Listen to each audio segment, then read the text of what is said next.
సిద్దిపేట జిల్లా కేంద్రంలోని సిఎస్ఐ చర్చ్లో క్రిస్మస్ వేడుకలు ఘనంగా జరిగాయి. ఈ వేడుకల్లో మాజీ మంత్రి హరీష్ రావు పాల్గొన్నారు. క్రిస్మస్ ను రాష్ట్ర పండుగగా గుర్తింపు తెచ్చిన నాయకుడు కేసీఆర్ అంటూ కొనియాడారు. బీఆర్ఎస్ పాలనలో 10 ఏళ్ల పాటు క్రైస్తవులకు క్రిస్మస్ తోఫాను అందించామన్నారు. ఈ సందర్భంగా క్రైస్తవులకు శుభాకాంక్షలు తెలిపారు.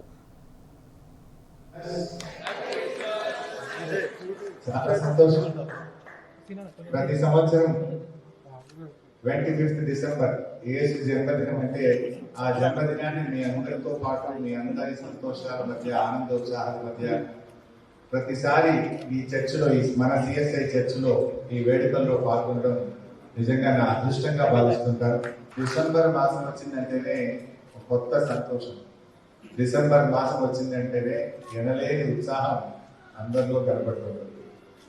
అది యేసుక్రీస్తు పుట్టిన నెల కనుక, యేసుక్రీస్తు జన్మదినం కనుక ఈరోజు ప్రపంచంలోనే అతి ఎక్కువ మంది జరుపుకునే పండగ క్రిస్మస్ పండగ.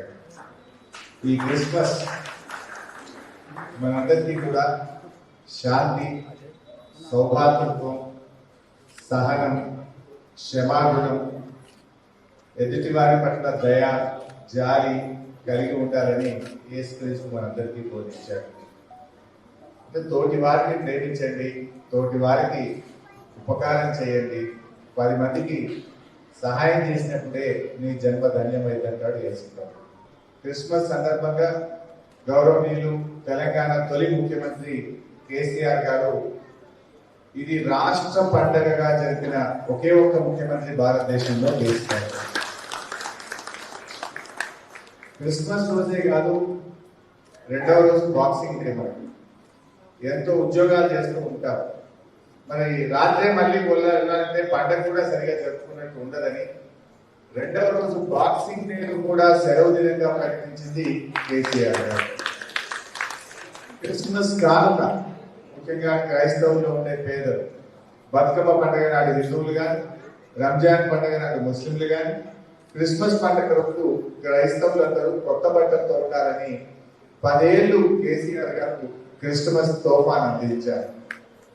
సరే, దురదృష్టం ఇప్పుడున్న ప్రభుత్వం దాన్ని కొనసాగించలేదు, ఆ తోఫాను ఆపేశారు.